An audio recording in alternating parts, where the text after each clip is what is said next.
Trems. Let's do it. Welcome to the show. It's February. Was it last week? I don't remember. What day is it? What year is it? I'm not sure anymore. It's year 3 of COVID. I still haven't gotten it. Standing strong, ladies and gentlemen. Wearing a mask. Not on the street, just in stores and shit. You know.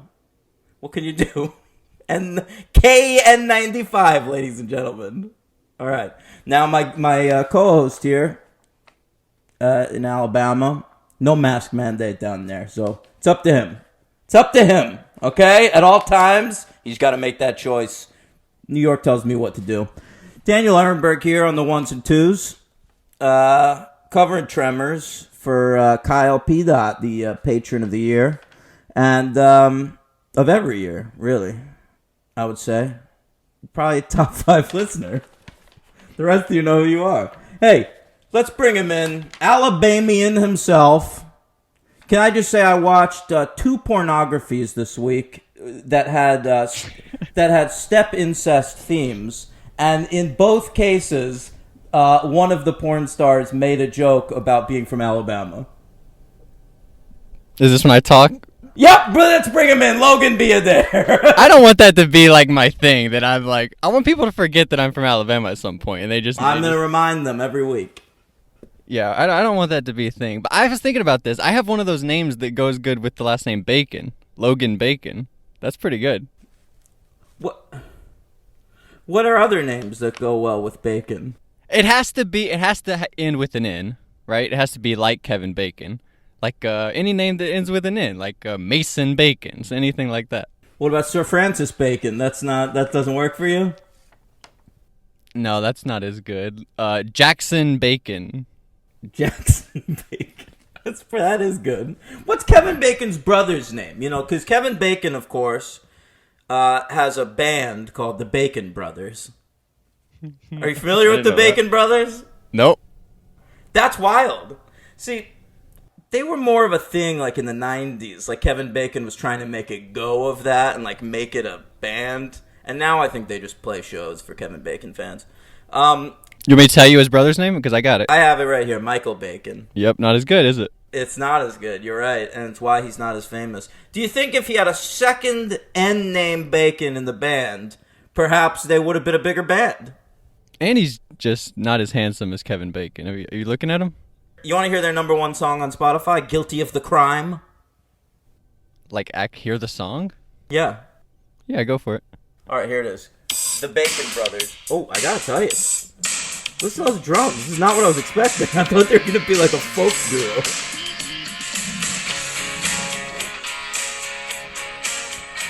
Ooh, listen to that southern rock tone. You're from Alabama. Kevin is probably the Mark Hoppus of the duo. Do you think? No, I disagree. Actually, I think Michael was more his voice was a little deeper. I think Kevin's a little whinier. All I'm saying is that Kevin brings the comfortable tones that everyone's familiar with, and then you got this little weirdo there whining. Yeah, I get it, but Kevin Bacon's real whiny. Don't you speak ill of Kevin Bacon? Not in a bad way. I love Kevin Bacon. Okay. Well, Tremors is what we're covering today. Kyle P. Dot requested this years ago when the show was still co-hosted by Henry in his 40s in New Jersey. But we've got Logan here, and I gave Kyle the option to, get a refund, but he still wanted us to do it. So, what are we going to do? It's Tremors. This is the one where Kevin Bacon fights worms. Everybody knows it. It was on TV in the 90s. Can I tell you, I thought this was like Kevin Bacon's franchise. I thought he was in these movies.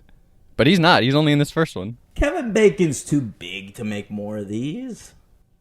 I know, and I don't know why I thought that. Nobody, told me that or anything. That's just what I assumed. I thought this was, the Kevin Bacon franchise. You know, you might have had something in the air. A couple years ago, back in, 2018, Kevin Bacon announced that he was going to, independently produce a Tremors TV show.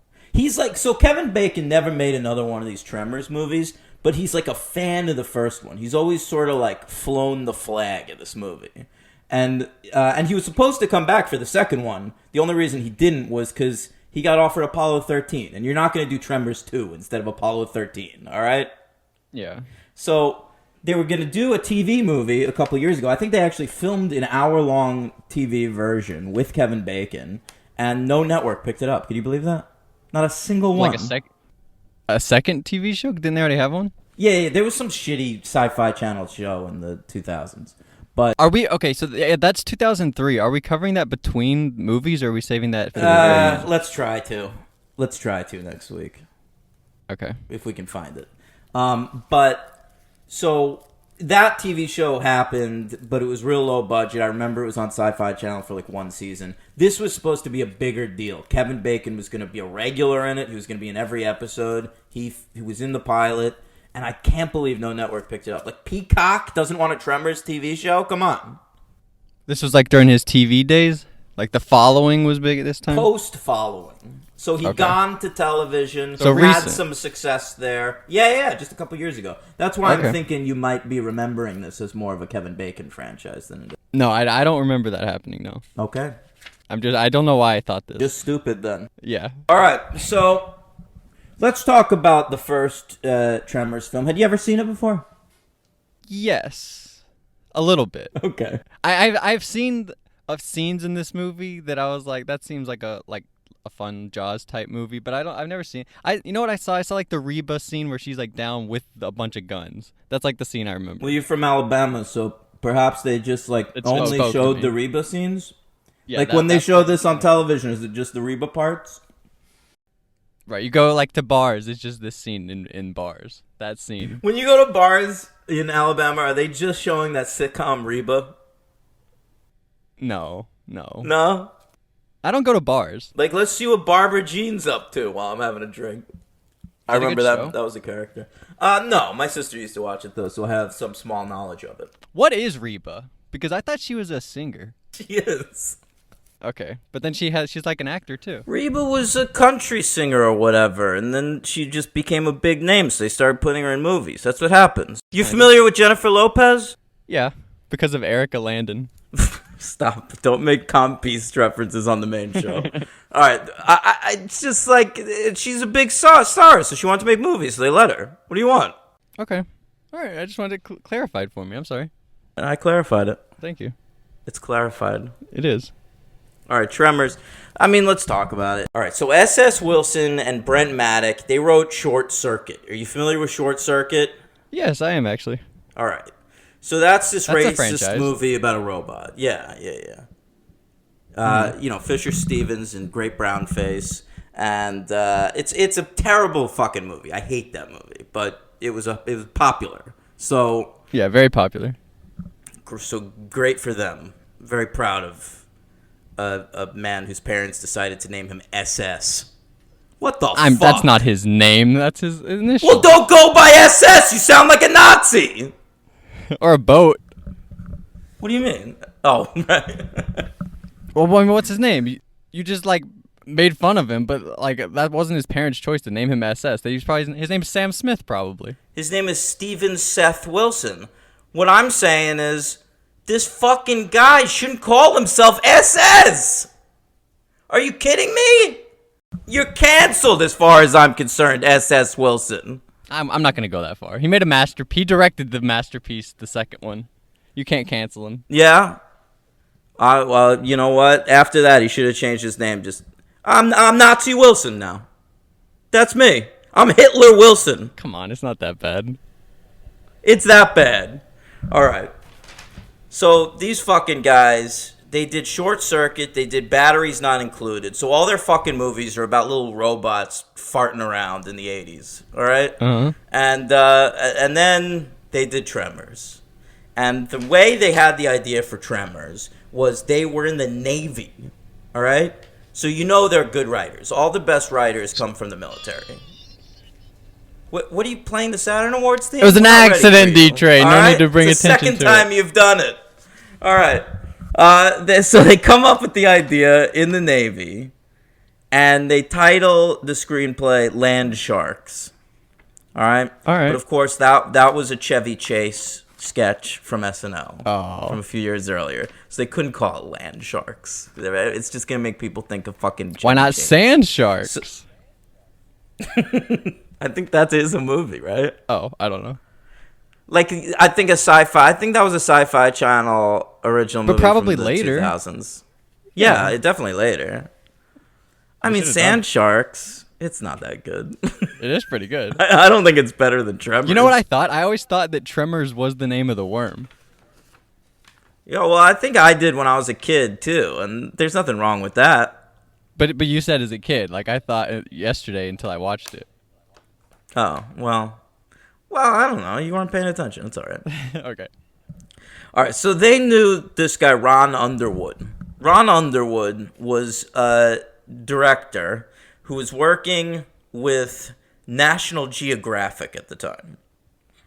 They make a joke about National Geographic in the movie, actually. Well, that's probably why. It was probably a nod. Oh, that's right. Yeah, they were like, we'll be on the cover of People. Forget that. We'll be on Nat Geo. Yeah, the better one. I didn't know that. You know, it was a big deal at the time, National Geographic. I remember when I was like 5 or 6 when we moved out to Long Island. We had this crazy lady living in our basement. It's a true story. Yeah?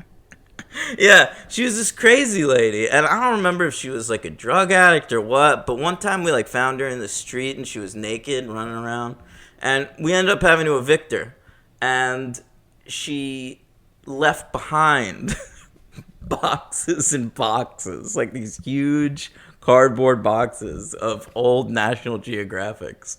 And so as a kid, that was a huge find. I got to look at cute animals. I got to see those big floppy boobs of the natives. And why was she there? When we first moved into the house, the previous tenants were like renting out the basement as like an apartment. And so we were like, I guess we'll keep that going. Yeah. I mean, I say this like I had a say in it. I was 5. My parents decided to keep that going. And when she moved out, they tried it again. And that guy was like a cool motorcycle guy. Yeah. And then once he moved out, we just kept the basement and I would play video games down there. He didn't leave any cool magazines behind? He didn't leave shit, man. I was hoping we'd get some real pornos. But those Nat Geos covered me for a few years. Jesus. All right. So SS, Nazi Wilson, and his friend Brett Maddock, they write Sand Sharks, and they bring it to their Nat Geo guy. Nat Geo's guy's like, I could really help you with this. He helps them rewrite it, and they call that draft Beyond Perfection. Or excuse me, Beneath Perfection. That's more Is that clever. what we see on screen? No, it's Tremors. Oh, Perfection is the name of the town in Tremors. But... Oh, I see. You see what I'm saying? So they call it Beneath Perfection, because underneath Perfection, there's those worms, the Tremors. Yeah, not so good, though. I don't like it. You don't like the title Beneath Perfection? No. Well, I see the fourth one or third one is Back to Perfection. But nobody... That doesn't even make any sense, though. Like, unless you watch these movies, that title is useless. Yeah, well, you know... It used to be that we gave things the title that were best for the piece of art we were presenting. Now we give things the title that is going to draw the most eyeballs. And so I agree with you. I mean, look, Tremors is a better title, so I'm not saying it should have been called fucking Beneath Perfection. But I also don't think it's a terrible title for the movie that we watched. All right. Tremors is better. Okay, great. All right, so they make Tremors with Ron Underwood, and this gives everybody juice. All right. What about The Tremors? Is that better or worse? What's that? If you just The Tremors, is that better or worse? Adding a the to it. That's worse, much worse. All right, just saying. I agree.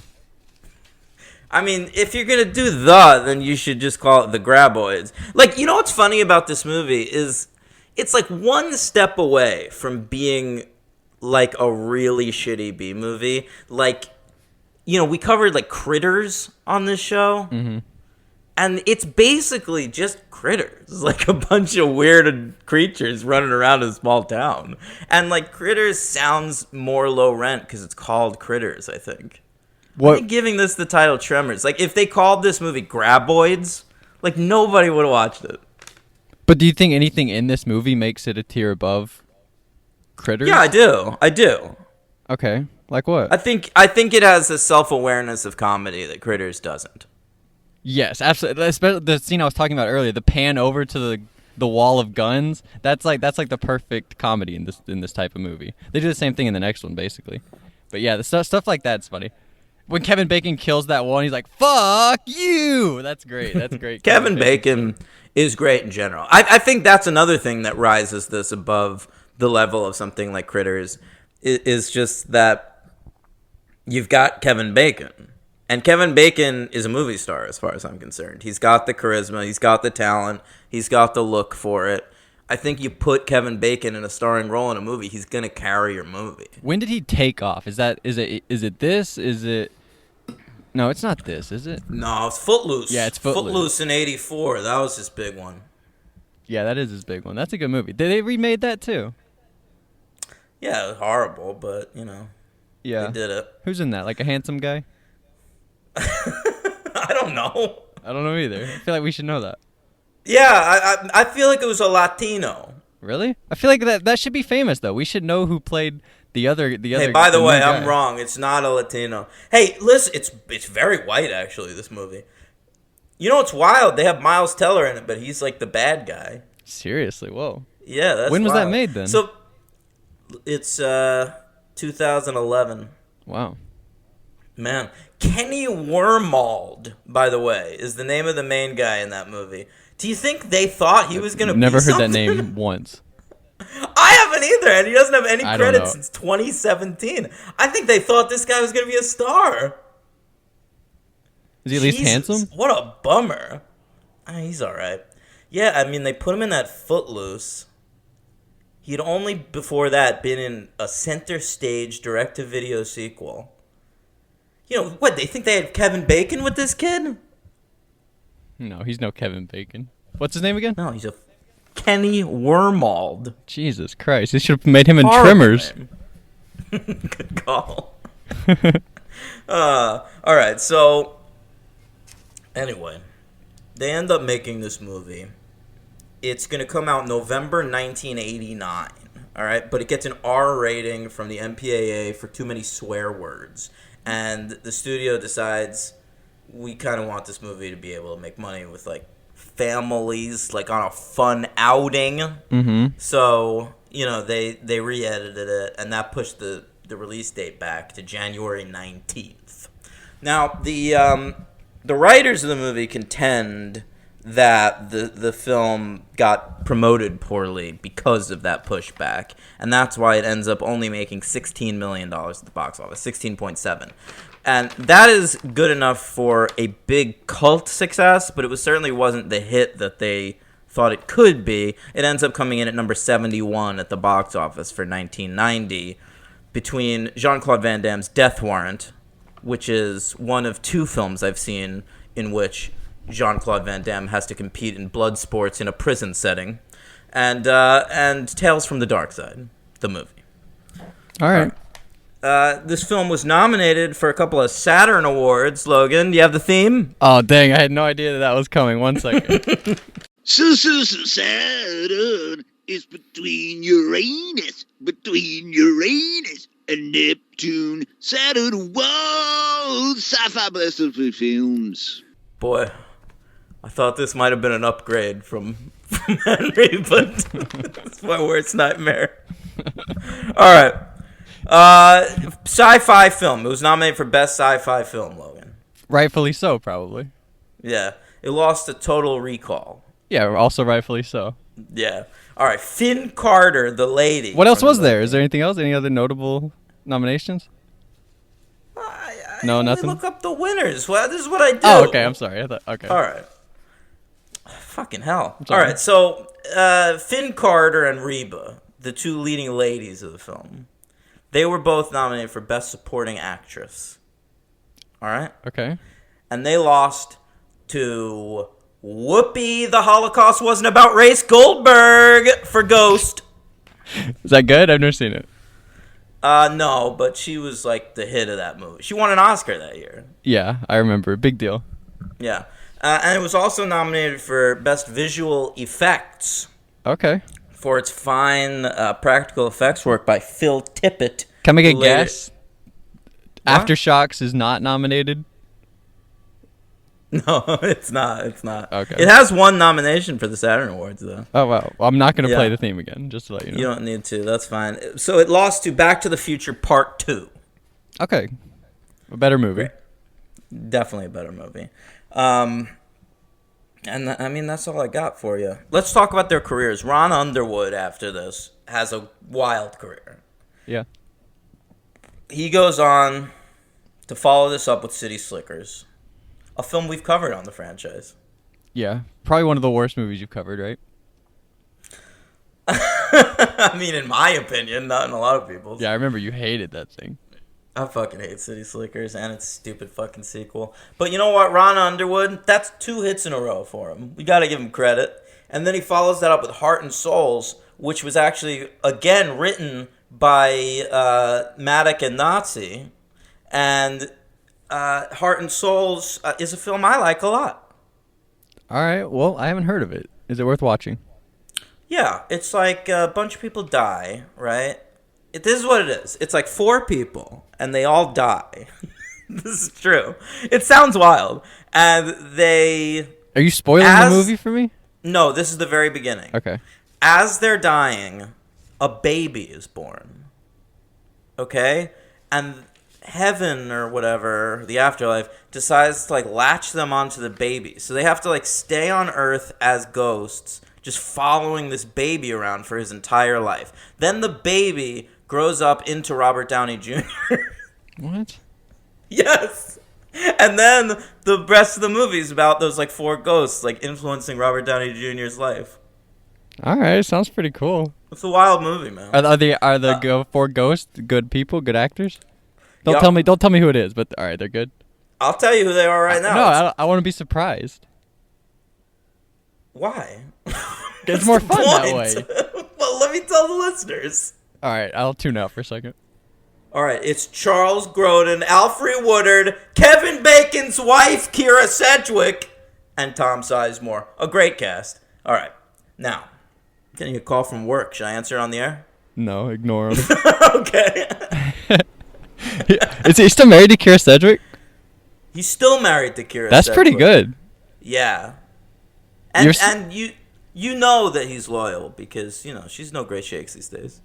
Oh, come Sorry. on, D-Train. Have you ever seen The Edge of 17? Yeah, recently I watched it for the first time. Yeah, she's very good in that movie. She's the mom in that movie. The Edge of 17. Is that the one I liked or the one I didn't like? I don't know. Haley Steinfeld? I did like it. Very good movie. What's the one I didn't like? Perks of Being a Wallflower. Oh, you I don't- watched both of those recently. I get them confused in my head, but I liked one and I didn't like the other. Yeah, you didn't like it? I like Perks. It's definitely worse than The Edge of 17, but it's good. Nah, it sucks. Okay. Okay. You like Ezra Miller? Hated him. Oh. Also, recently found out that he chokeslammed a woman into the ground, and there's video of it. So Oh, I did not know maybe that. I'm not a big fan of I know he that called guy. out the KKK recently. That was like a big Well. thing on Twitter. He called out, "Wow, you know, it's only the bravest among us can do that." Hey, I'm out here calling out Tremors writer S.S. Wilson for his naming. All right? It's not his fault, again. I'm just saying I'm the real hero here. Yeah, you are. Uh-huh. You better believe it. All right. So, Ron Underwood. Wait, we were talking about his career. After that Robert Downey Jr. movie, what does he then do? Do you know? No, I have no idea about this guy. I don't remember. I've looked him up like 4 times. Probably nothing notable then.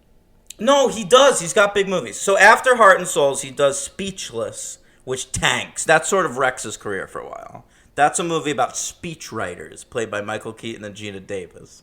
All right. Then he directs Mighty Joe Young. That's about a giant monkey and Charlize Theron. Have you Love ever it. seen that? Yep, love it. Great. Okay. He follows that up with a movie that pretty much kills his career forever because it's one of the all-time box office bombs. All right? Mm-hmm. The Adventures of Pluto Nash. Haven't seen it. You don't know that movie? Who's Pluto Nash? It's Eddie Murphy in space. That's pretty good.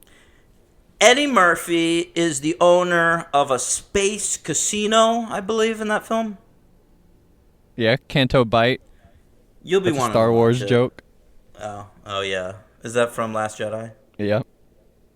Worst part of that movie. Yeah. So after that, Ron Underwood sort of retreated. He did a lot of TV. He did a Why movie was that with- movie so bad though? That sounds like it would be a good time. No. It's a really fucking bad movie, dude. Okay. Yeah, it's like classic bad, and it cost like a ton to make. And That should be nobody saw good it. though. That sounds fun. All right. So since then, he's made a lot of Christmas movies with Jenny McCarthy and All right. directed episodes of television. I mean, most recently, he directed 3 episodes of Fear the Walking Dead, and he worked on that John Stamos basketball show on Disney Plus. So the world is no longer Ron Underwood's oyster. I didn't know John Stamos had a basketball. What is he? Is he a coach? What is that? He's a coach. Yeah, he's coaching kids, I think. It's called Big Shot. All right, I might watch that. I love Uncle I think it Jesse. might be about like a kids basketball team that gets like a head like a NBA coach as their coach. or John something. Stamos was in the NBA.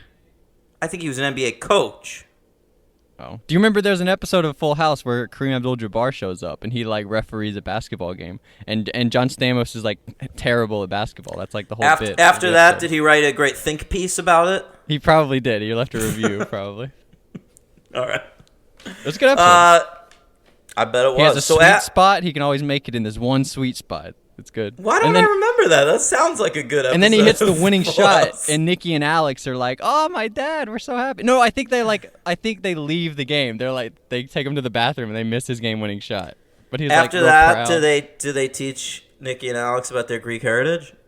No. That I think that might be earlier actually. And then Oh, Stephanie man. in that episode is wearing like an ugly sweater that Becky got her, but she doesn't want to wear it, but she has to like in public to make her happy. That I remember. Really? What the heck? Yeah. That's like the side story of that episode. Maybe I was more interested in that.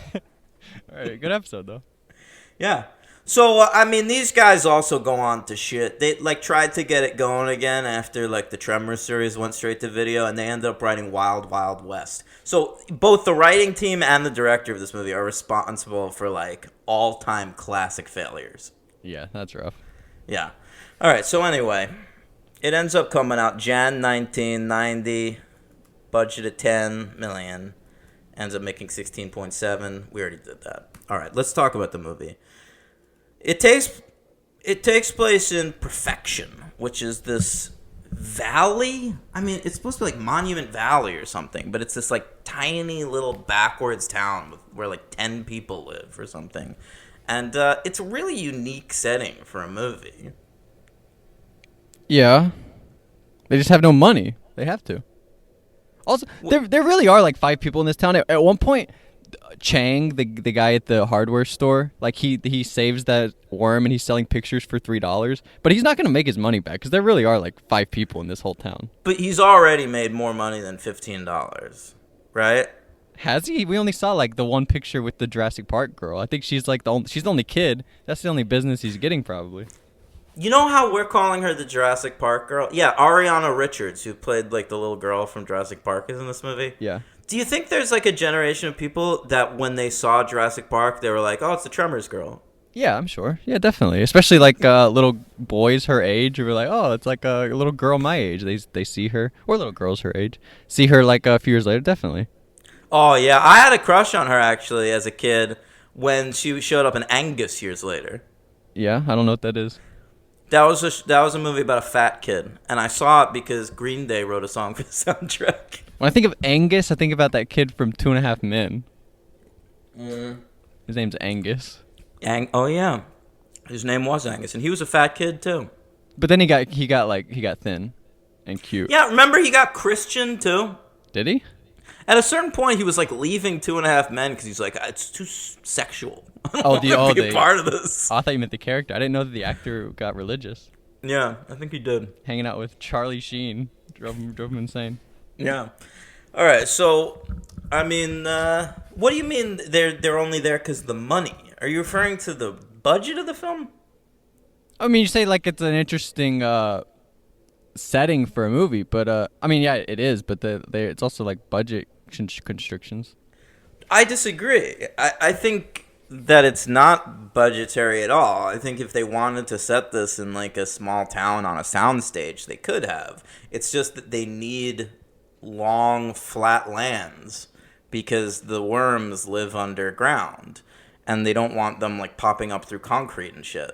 And so, like, I think it's specific to the story, but it also adds a unique element.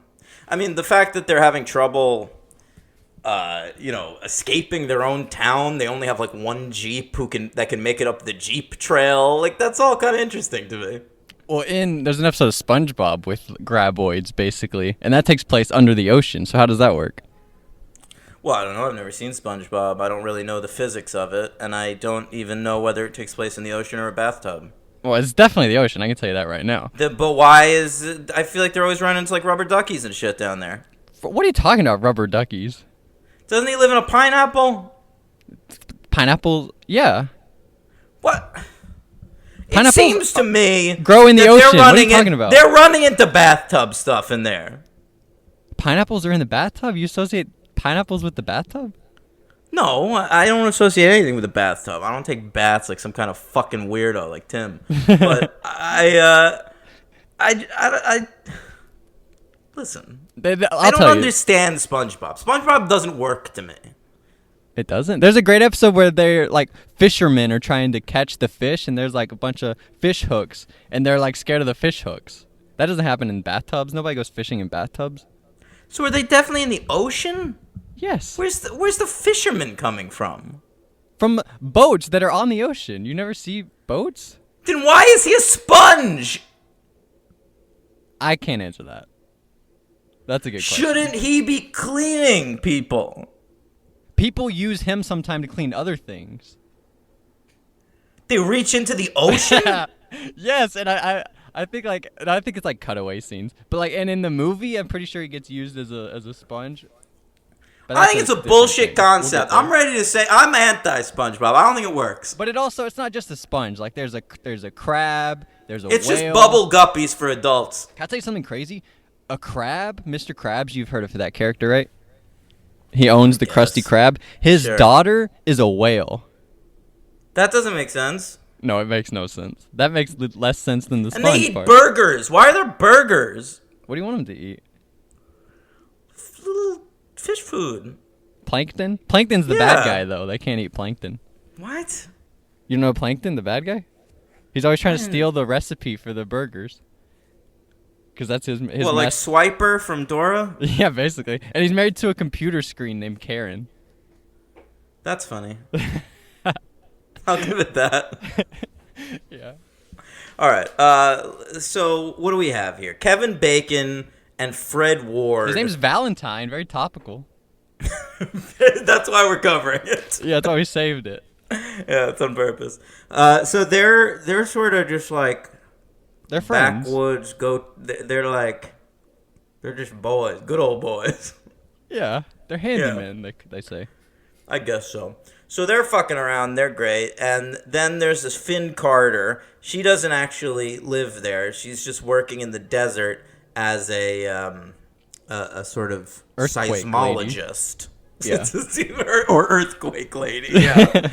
I don't know this actor too much. I recognize they're from one 80s movie called How I Got Into College, but she doesn't really do much for me. She's okay in this movie. When we first meet her, she's got that lotion on her nose. Oh my god, they do that on SpongeBob. There's a lifeguard named Larry who's another lobster, and he always has the little lotion on his nose. That's hilarious. You're no longer permitted to reference SpongeBob on this show. But he's Larry the lobster. But see, like ever again. Okay. Listen, I have a problem with the 80s and 90s and this suntan lotion nose thing. It's like this is how we showed someone was socially awkward. Yeah, they're a nerd. They don't know how to blend the suntan lotion into their nose. It's a real problem I have. Yeah, but she's cute. No, you don't know how to do that? Right. I know how to do it. I'm saying in the movies, people didn't know how to do that. Is that a real life thing? You ever see real life people with that, or is that only in movies? I have never seen someone in real life. This is an exclusively movies thing. All right? And if I saw someone like that in real life, my first thought wouldn't be that person's a nerd. My first thought would be like their nose is sensitive. Or what movie did they see? Where did they learn that from?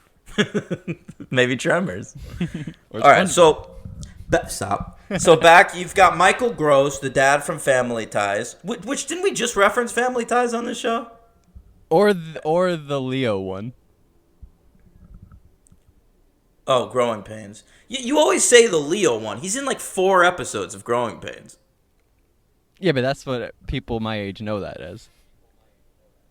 No, it should be the Kirk Cameron one. Or the See, Alan Thicke one. He's in an episode of Full House, too. Oh, my God. All right, so Michael Gross from Family Ties and Reba, they're sort of like a doomsday prepper couple. Yeah. That's pretty good. All right. Yeah, that's a good little trope. He's wearing an Atlanta Hawks hat the whole time. Yeah, were you the second excited movie about too. that? Yeah, it was actually. All right. What'd you think of? There's also Melvin Plug. He's an annoying kid. Do they say his last name? Yeah. Really? They say, "Hey, Melvin Plug, come here."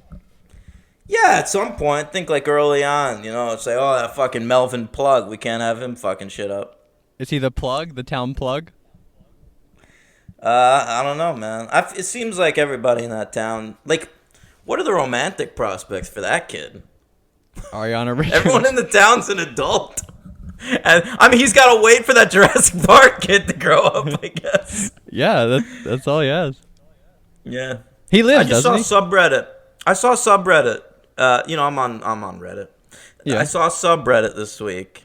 This is a real thing that exists. It has 6,000 subscribers. And the subreddit is just in advance. It's like, we'll start posting sexy pictures as soon as Millie Bobby Brown turns 18. Jesus Christ. This world is disgusting. I mean, like, I remember when I was a kid, I was the same exact age as the Olsen twins, And so when I was starting to turn 18, I remember there being a lot of shit like that, like perverts in the news saying like, oh, when the Olsen twins turn 18, oh. And like, it was gross at the time, but it feels like this is much later. Like, it's 2022 now. Like, we have to not talk about how sexy girls are before they're 18. No, we've just got even creepier. And the internet is so big that everyone you can get away with anything, basically. It's horrifying. But like, this is subreddit. Like, Reddit can easily just like shut that shit down. Do you remember at all when the girl, you remember the girl who went on Bad Baby? She went on Dr. Phil and was like, "Cash me outside." You remember that? I may or may not have briefly subscribed to her OnlyFans. That was like a big thing when she first turned 18. Like the day she turned 18, it was like a crazy thing where like everyone. Yeah, I know. Yeah, that was a big thing with her. I remember. Yeah, that's what we do. Hey, listen, maybe I'm part of the problem. Bad behavior. Yeah, she got right on it. Catch me outside. Yeah, I love her, man. She's great. Hi, bitch. So, who else is in the town? Mostly just cannon fodder, right? Yeah, there's like some guy that I don't even know his name, but he dies on a tire later at some point. Probably the LVP, just because I don't even remember him. Do you remember that guy's name? No. But I liked the guy you mentioned earlier, Walter Chang. I thought he was funny. He shouldn't have died, I thought. No, yeah, he was very good. Yeah, he was very funny. Yeah, keep him alive. Maybe they didn't know they were going to have sequels. I feel like they would have chosen different actors to survive. I looked up this Hawks team, the 89-90 Hawks team. They have Moses, Dominic Wilkins, Spud Webb, Doc Rivers. I went to a Clippers-Hawks game in 2015 or 2016, and Chris Paul played for the Clippers. So did Blake Griffin. We were going for the Clippers, but we were in Atlanta, like at a Hawks game. But I bought a Doc Rivers shirt because Doc Rivers played for the Hawks, but he was also coaching the Clippers at the time. So I felt like I was getting away with something nobody else knew about. Nobody beat me up for anything. Very good. Yeah, good job. It was buddy. a fun time. The only NBA game I've ever been to. It was good though. Really? Yeah. You love the NBA. I love it so much. Yeah, it's the only one I've been to. That's crazy. The closest ones to us is Atlanta and the Grizzlies in Memphis. If you ever visit me in New York, I'll take you to a Knicks game or something. I'd rather go to the Nets. Yeah, but don't you want to go to the Garden? Yeah, I do actually. Nets, Knicks. What? Yeah, we'll try to see a Nets-Knicks game. That would be good. Yeah. All right. Anyway, so that's our crew, and they're just sort of farting around, and some worms show up. Yeah, I like the first death of this movie is that guy on the power line. You don't see a death. You don't even know what happened. They say he died of dehydration, but you're like, what is going on? That's like a cool, interesting, like grabs your attention. That's pretty cool. Yeah, and I actually dig that they find him as they're leaving town. Like, Yeah. Val and Earl, Fred Ward, and Kevin Bacon have decided that they're gonna, like, take off to try and make money in, like, the next closest town. Mm-hmm. And so they drive by and they see just like someone they know hanging out on a power line, and then it turns out that he's starved, or he's like dehydrated himself to death. So they're like, how could that possibly have happened? Like, why wouldn't he have just climbed down? And it's because there's worms and shit. Yeah, it's very cool. Yeah, the whole movie is basically the floor is lava, which I kind of dig. Like, they just can't touch the ground. But it's not though. They can. It's like vibration is lava. Like you can't move at all.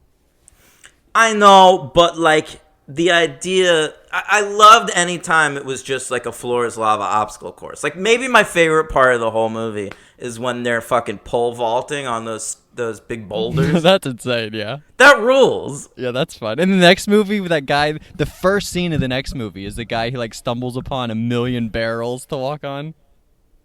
I know, That's but then funny. he gets eaten. Yeah, he does. He doesn't make it. They play rock, paper, scissors a lot in these movies. That's like a weird thing I didn't think was going to happen. Well, I think it maybe wasn't as popular a thing at the time because I don't know. I always knew rock, paper, scissors, but it seemed to me like I didn't think anything of it when they did it in the first movie. Like, they played rock, paper, scissors for who was going to do something first. But in the second movie, when they had Fred Ward teach Helen Shaver or whatever how to do rock, paper, scissors, or no, it wasn't Helen Shaver, it was that white guy. The sidekick. He says it wrong. Is that what you're going to LVP. say? No, all I was saying was the way he presented it, it seemed like it was supposed to be a callback to the first movie. Yeah, like I guess like is it like a Seinfeld thing? Like they invented it's that it? funny game that he made in the first movie. No, it's not Seinfeld. I think rock, paper, scissors was always fucking around, wasn't it? Maybe You know more than me. I just think, like, back then, we were so stupid. Like, there was no internet. Like, we watched whatever TV or movies we felt like. I watched a lot, but some people didn't. I just think there were, like, really normal things that people didn't know about at the time. In the second Yeah, be movie taught. also, he calls it scissors, paper, rock, which Yeah, is just the most insane thing that anybody's It's ever not. said. No, people... That was a thing when I was a kid. That's not a thing, though. Some people would call it rock, paper, scissors, and some people would call it scissors, paper, rock. I've even heard paper, rock, scissors. I've never heard that one. Really, I've heard paper, rock, scissors because I've heard like the argument that it should be in alphabetical order, PRS. But scissors, paper, That's rock. ridiculous. Listen, I agree. No, with you. it's just to sound good. I think rock, paper, scissors sounds the best. Yeah, it definitely does. Scissors, paper, rock. Like I had a reaction to it. Like tensed up a little bit. No, I'm sorry about that. I'm sorry you had to go through that. It's all right. Yeah. It's like the Jaws part with the jackhammer, where the jackhammer is like going under the ground, is like the barrels in Jaws. That's pretty good. Yeah, I liked any time. I much preferred the worms in the first one to the second one because they're mostly unseen, like Jaws. It's a lot of them just sort of rumbling around underground. There's a lot of worm or graboid POV shots, which cool. are stolen directly from The Evil Dead. And, that's a good point. Yeah, and whatever. Go on. What do you have to say? I don't know. You talk about the way that they'd all die. There's 4 of them. It's like Deep Blue Sea, kind of, where there's a bunch of them. I mean, a lot of the movie, it's a really slow movie. It's very short, too.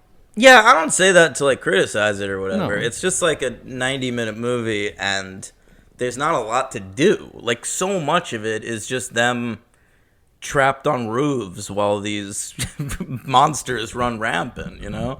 And they're going for like this like old school like B-movie 50s vibe where like the town all comes together almost like with like pitchforks or something, but like they're all trying to work together. And I like it. They're like, you know, they're all like from the South, so they're kind of stupid. Like there's no real smart people in the movie.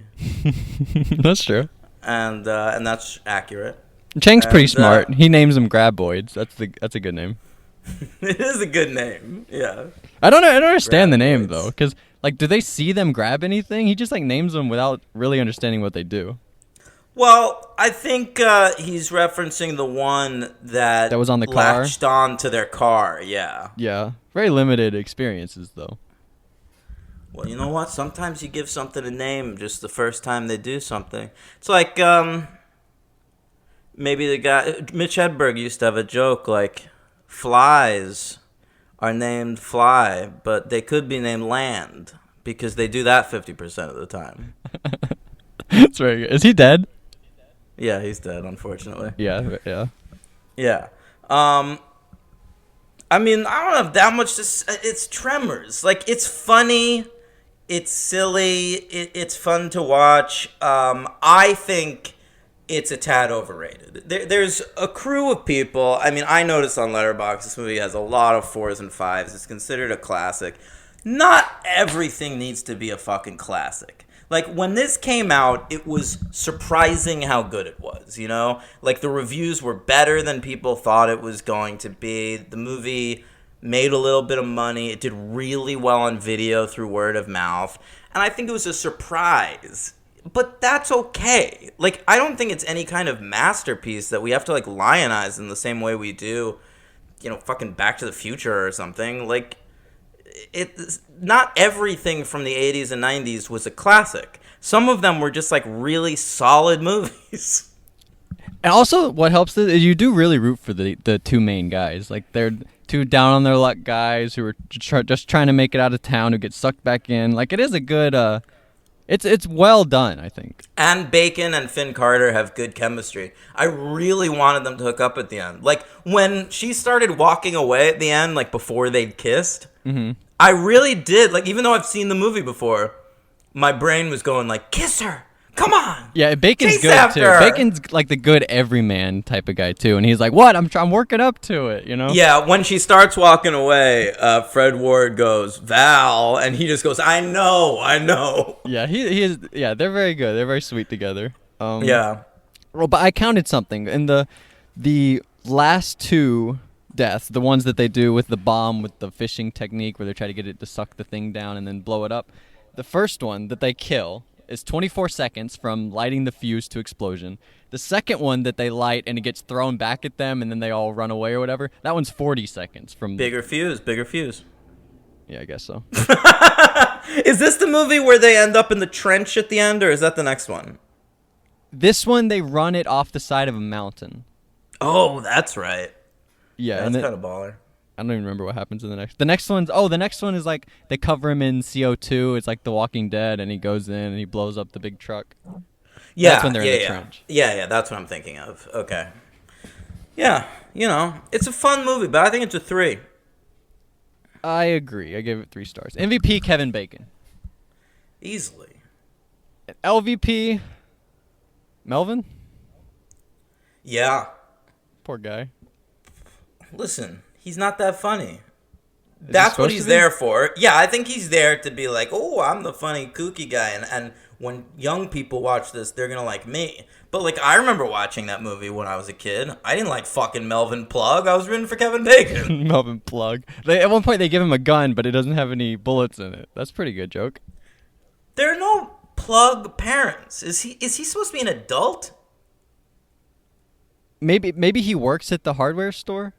He's like a teenager that works at the hardware store. But where are his parents? Shouldn't At they home. live in the town of perfection? Maybe they live in the town over that Kevin Bacon was going to go visit. But with, if this town is so fucking impossible to escape, then how is he commuting to work? Maybe he lives with Chang. I think this movie has a this franchise, both movies, have a problem with comic relief.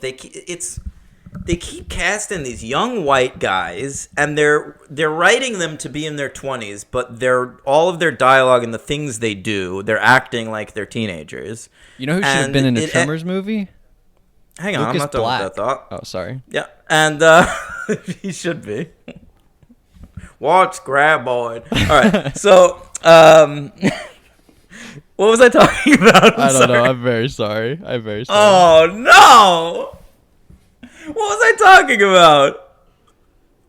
Oh, these guys. So it reminded me of The Room. You ever see The Room? Yeah. Okay. Do you know how Tommy Wiseau in that movie has a friend? You don't know his age. Yes, his name is Mark, and he could be either like No, it's the other guy. Mark is Greg Sestero. The other guy is. Oh yeah, you're right. Mark is Greg Sestero. I don't know the other guy's name. Damn it! What is it, Bobby? Did I just come up with that? No. Get out of my room! You want to hang out with us?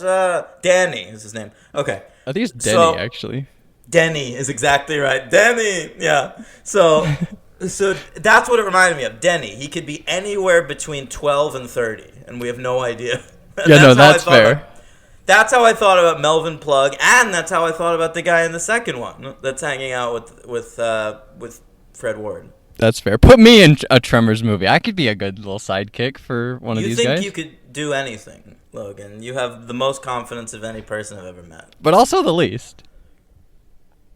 I just hide it. Well, I just think you don't believe that you can do anything. Like, I don't think, like, if I was like, Logan, go make a movie, you'd be like, I can't do that. But if I was like, yeah, but what if a movie cast you, you'd be like, oh, I'd kill it. If I was, like, given money to make a movie, I could absolutely make a movie. See, he thinks so. Somebody come over with a truck full of money. I'll make you a movie. I guess so. I mean, what do you want to say? 3 stars? We already did it. Great. MVP Kevin Bacon, LVP Melvin Plug. Bobby Jacoby is the name of that actor, by the way. All right, pretty good name. He's apparently a professional blackjack player now. Oh, yeah? Yeah. All right, good for you, Bobby Jacoby. Under the name Bobby J. Oh, that's pretty good, too. Very funny. He's played blackjack professionally with a team of well-known card counters from 2000 to 2005. Jesus, what? And then in 2010, he wrote a book called Repeat Until Rich, describing his experiences in Las Vegas. It's crazy. You can just, like, do illegal stuff and then talk about it, and then nothing will happen to you. Yeah. What's up with that? How does that happen? I don't know. Also, he's Jewish, so... Oh, yeah? Yeah, maybe I shouldn't have made him my LVP. Only Jew in the movie. Do you wish you had the last name Jacoby? Maybe Michael Gross is Jewish. Do I wish I had the last name Jacoby? No, it's not a good last name. I do know someone with the first name Jacoby. Who? He's a cute little kid. Oh, all right. Yeah. In my building that I work at. All right. Let's talk about Tremors 2. This is an odd story, too. Full title, please. Tremors 2, Aftershocks. Straight to video in 1996. 6 year after. Crazy. That's too much, man. But you know what? They actually only narrowly missed the window because they filmed this fucking thing in 1994. All right? But it didn't come out until 96. They had to CG all the little new graboids. Well, there's a lot of CG in the movie. I actually thought the CG looked really good for like straight to video in 1996. Okay.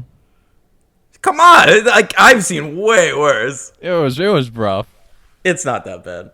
All right, so it was actually written on spec, which is rare for a sequel. Like the studio didn't ask them for a Tremors sequel. I think they were pretty comfortable making one Tremors movie. And then the writers, Nazi Wilson and Brent Maddock, they wrote the sequel and just like presented it to the studio. They're like, what about this, huh? You think I should do that? A spec script for Tremors 8? I've written some. I wrote a spec script for The Office once. Yeah, bet that's pretty good. What season? I'll tell you, it was actually around when maybe like season 3, because Jim and Pam weren't together yet. I remember Rashida Jones's character was in the script. Okay. Yeah. Great. That's it. Well, no, I introduced Michael's mother. It took place at a company picnic, which they later used that idea in an episode. Wow. And Did you have an actor in mind for Mike's mother? kind of, yeah. I was picturing that lady from Everwood. It's over my head. I have no idea. All right. Just so people know what I'm talking about, it's fuck the name. You know the lady. No. Deborah Mooney. Deborah Mooney is the actress's name. Thank God I thought of that. That would have driven me nuts for the rest of the episode. Okay. Anyway, because I wanted her to be more like salt of the earth than Michael. You know, Michael sort of. Anyway, Do we ever meet his dad? we never meet either of his parents. I don't think. Okay. He's a lone wolf, Michael Scott. Well, he wants a family desperately. Yeah, he does. Sad character. All right. Well, not really. He got a family. Well, eventually, spoilers for The Office. Yeah. So in 1993, they wrote this baby on spec. The studio, to their credit, was like, "Hey, you got something here." But in the original script, they had Reba and Kevin Bacon, of course. And Reba was the first one to decline. She was just like, "Yo, I'm back to music. I'm not doing that." And Bacon chose Apollo 13, which we can all understand. Yeah. And so they were going to offer them a $17 million budget for the movie with on like the basis that they could get Kevin Bacon and Reba involved. And when they couldn't, they just canceled the movie.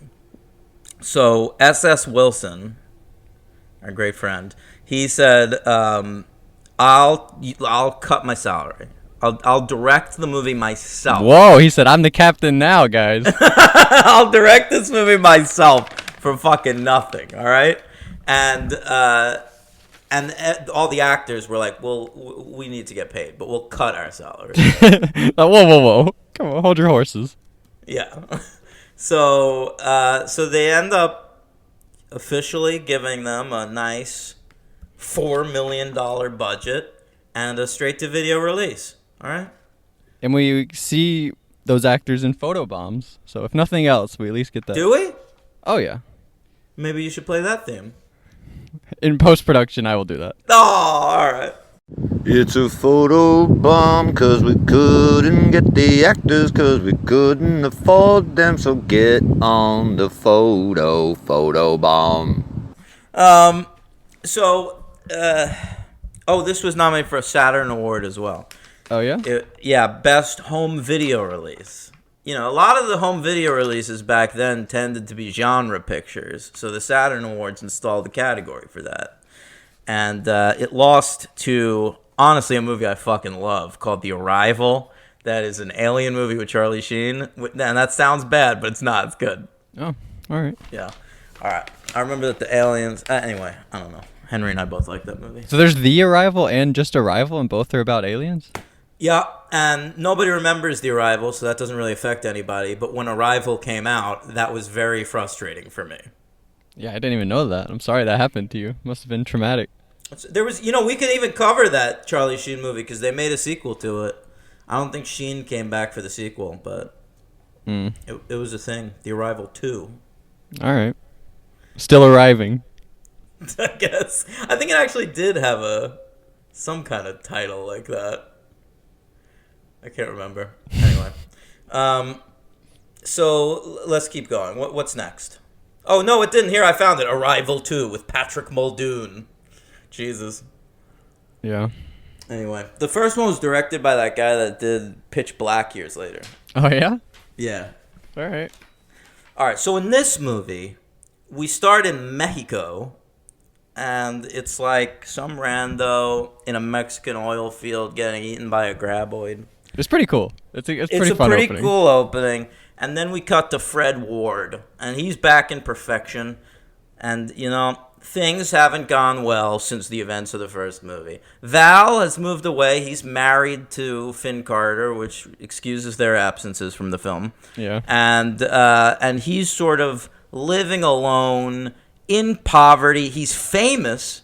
Like the events of Tremors made them famous. They were right. They were on the cover of People magazine and Nat Geo.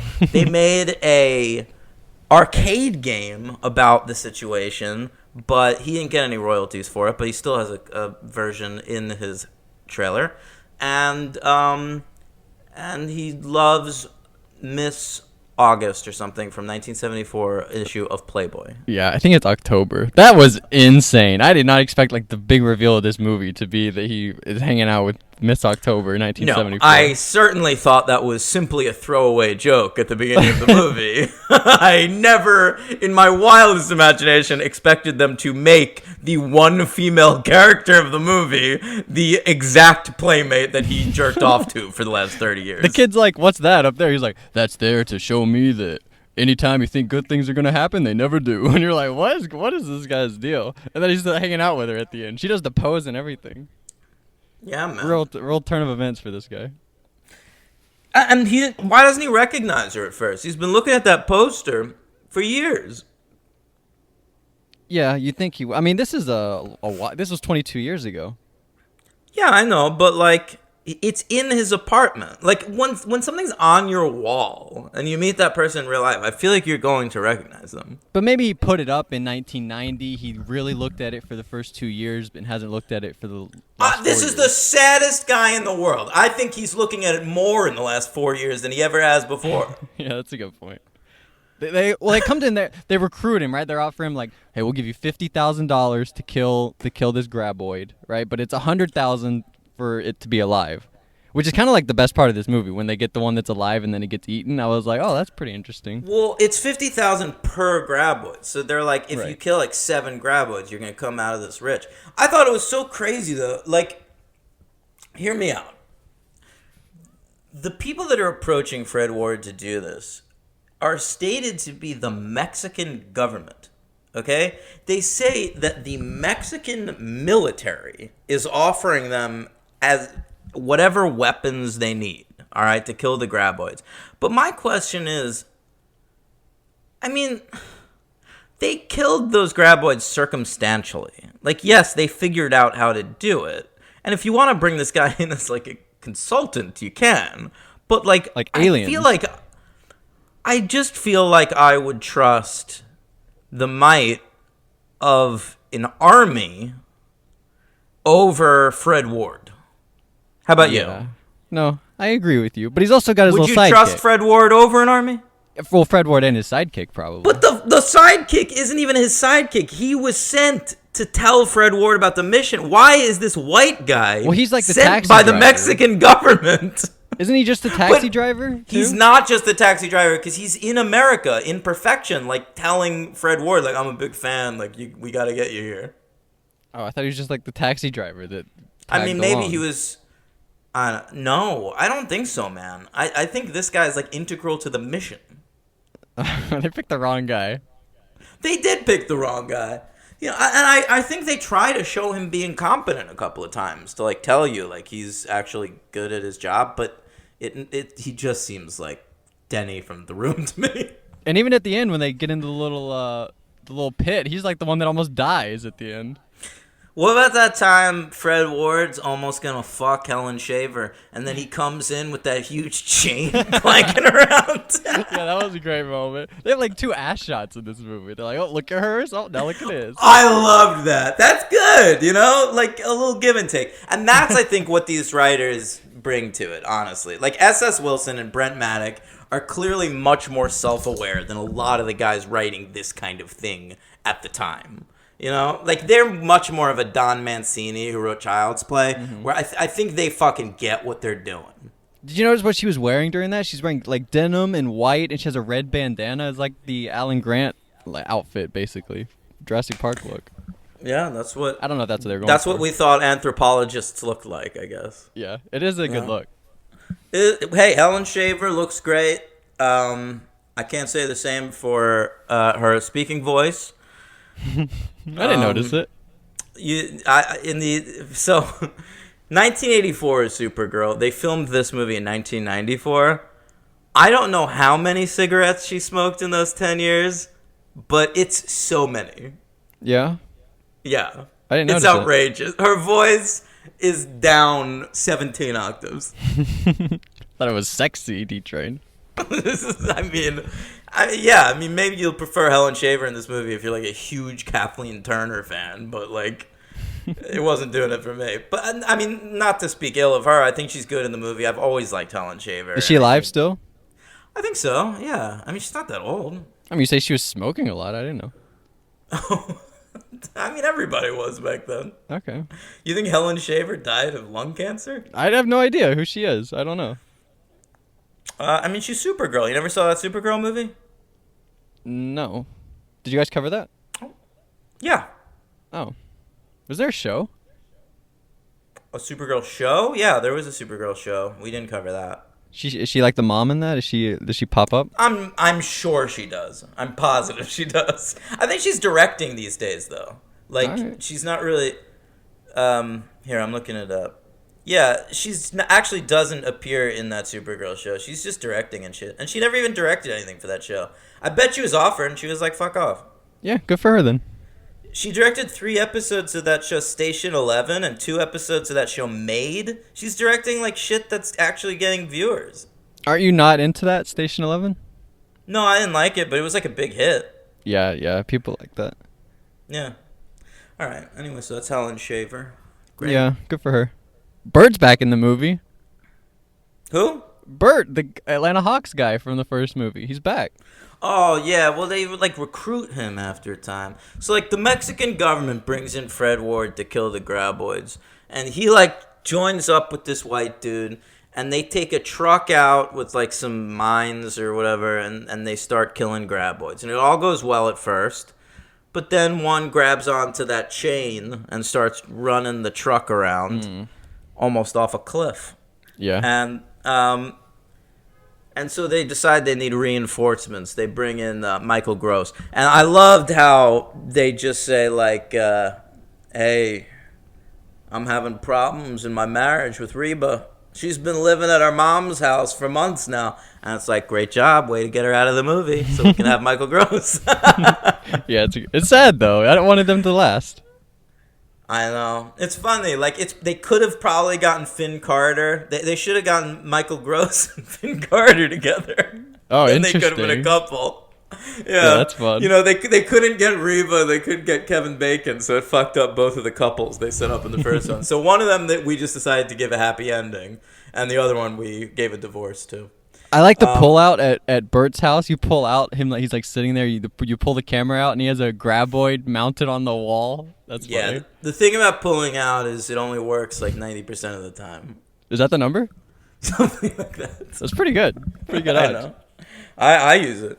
Anyway, so I did like that, but I also think that would have been a bigger deal. Like, there's certain things, like, why are you allowed to keep that? Like, No, that's yeah, just that's a joke. insane. That's just a joke. That's part of the tone of the movie. Yeah, could you imagine That- taking that somewhere and be like, hey, can you stuff this and get it mounted, you know? Well, Like, I'm that sure would- he did it himself. My concern is more with, like, the government. Like, why would the government let him keep that specimen? Yeah, no, it makes no sense. In this movie, they established that the graboids are not aliens. We never find out their origins in the first movie, which I prefer.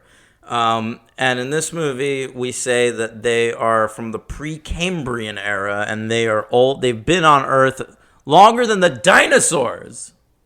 So why have we never seen them before? I feel like they should have something sort of like where they've tunneled out of somewhere, sort of like in the Meg, where the Meg got out of that big trench. You know? Yeah, maybe we do. Have you seen the sequels? No, actually, I'd only ever seen the first 2, so after this one, we're into the realm of me not knowing anything. Yeah, so who knows? Not you and not me. How come nobody's ridden a worm yet? They do that on SpongeBob. What the fuck? Stop! I'm not joking. They do that. You need to stop referencing SpongeBob. People hate love it. it. Somebody out there loves it. I'm sure people do, but I hate it. All right. I don't get SpongeBob, and I'm you sorry. can't explain it to me. All right. No, I what? Somebody, I feel like SpongeBob might be literally the most popular thing in the realm of arts and entertainment That you I don't just know have about? zero knowledge of. Yeah, because I think it's probably just because it was the #1 kids thing in the immediate generation after I was too old for kid shit.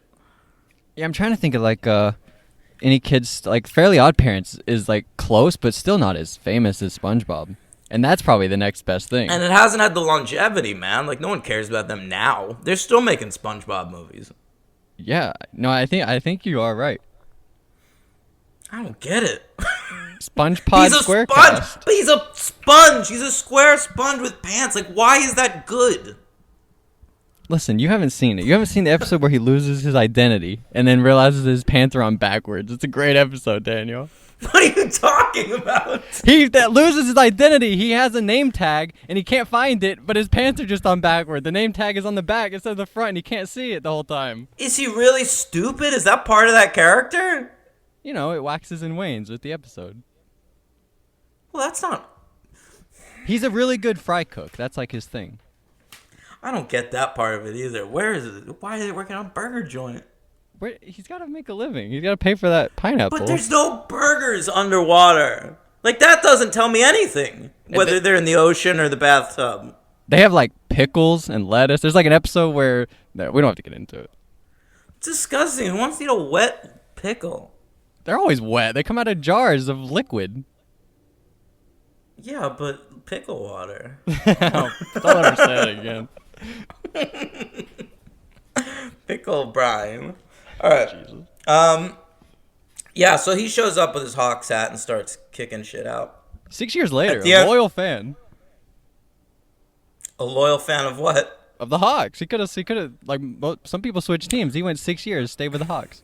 I was actually a little surprised. Like, was that hat so iconic he needed to wear it again in this movie? I think probably. He would be happy, by the way. The Hawks had, like, their best season last season. Since these movies came out, the Hawks did the best they've ever done last season. They went to the Eastern Finals and everything.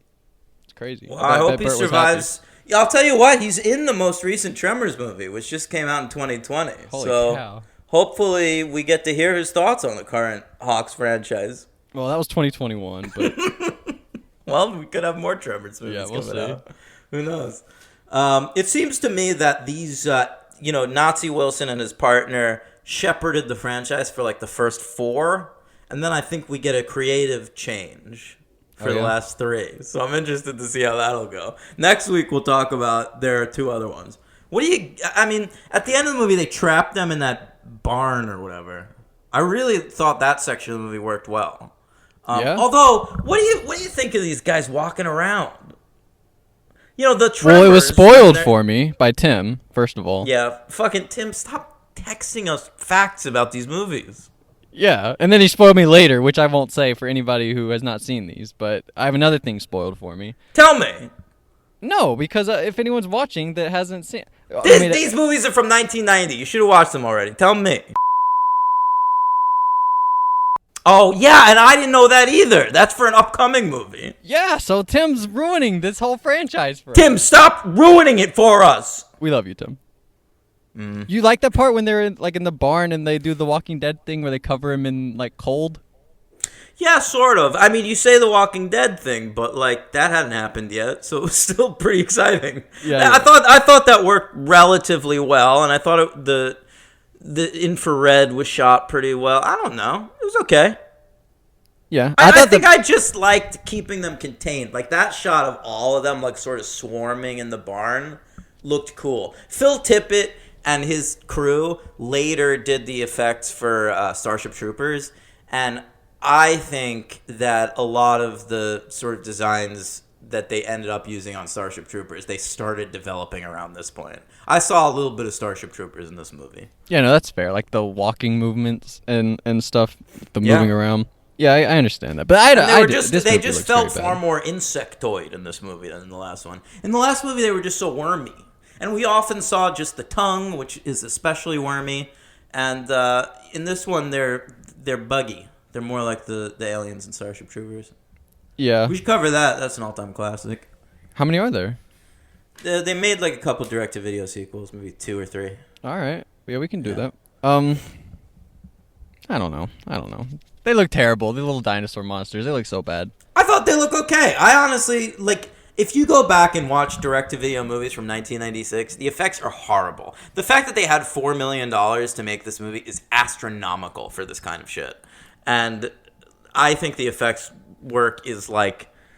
I mean, try to watch like a fucking Leprechaun movie from this era, or like, you know, any sort of bullshit shark movie or monster movie. It looks horrible. The first Leprechaun is kind of like this. That's in like a desert area. But that's too. a theatrical release, at least, you know? Yeah. Yeah. Look at Leprechaun in space. Also, I did watch this on an illegal website, so my viewing experience probably wasn't the best. Why don't you just... It's streaming free and like on like 3 different streaming platforms. I saw that it was on like Stars. I don't have Stars. I'll lend you my password next time. I got Stars. What is that? Is that linked with like Amazon? If I have Amazon, do I have that? Maybe I do Amazon have that, Prime, then. yeah. Okay, I have Amazon Prime. I mean, I guess I should have watched it on Stars. That's my yeah, fault. maybe you fucking should have, bro. I think they all are, so watch the next couple. All right, I will. Who's your MVP? Well, what do you give this? 2 stars. Yeah, me too. MVP... You say yours first. I need to look at the cast. I'm gonna go with the guy who played Bert. I don't know his name. Gross. Fred Ward? Oh, No. that's Earl. Michael Gross. Gross. I'm gonna Yeah, go with from him. Family Ties. You're gonna go with him. Yeah, he's a loyal Hawks fan. Gotta go with him. Yeah, look, hey, Michael Gross, you gotta give him something. He This was is on his Family. franchise. He was on Family Ties for 7 years. Think about that. That was a huge hit show. That show ends in 1989. The second he gets off that show, he gets Tremors, and he's still making Tremors movies today. Yeah. I mean, he's had like 2 jobs in his life and just worked them forever. Lucky guy. Yeah. Far from gross, if you ask me. Is that your MVP too? No. He's not going to be my MVP. I'm going to go... God. I'll go with Fred Ward. It's tough because there is like 5 people in this movie. I know, but, you know, it's like, to me, 3 of them are MVP contenders and LVP is clear. Yeah, exactly. Yeah. So the LVP is Chris Garton, who played Grady Hoover, by the way, one of the most insufferably 90s names I've ever heard in my life. And and he sucks. And then the MVP, I'll go with the great Fred Ward.